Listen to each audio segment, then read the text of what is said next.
Maswerteng umaga po mga ka-STL. Narito na po ang resulta ng STL Bulacan para sa araw na to, first draw November 30, 2024. Araw ng Sabado, naway ang mga natayan nyo pong mga numero kanina ay manalo nawa ngayong umagang ito, 11 AM. Kaya kunin nyo na po ang inyong mga tickets. Narito na po ang resulta.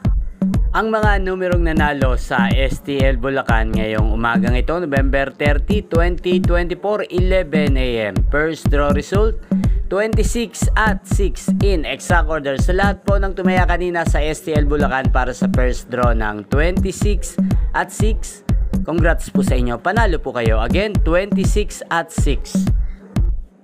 At shoutout po natin ngayong umagang ito sa STL Bulacan, si Ate Elvira.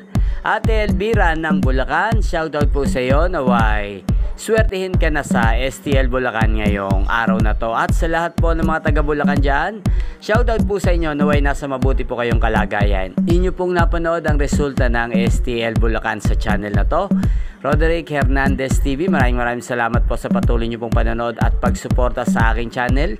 Magkita-kita pong muli tayo mamayang alas 4 ng hapon dito po sa channel na to. Thank you for watching.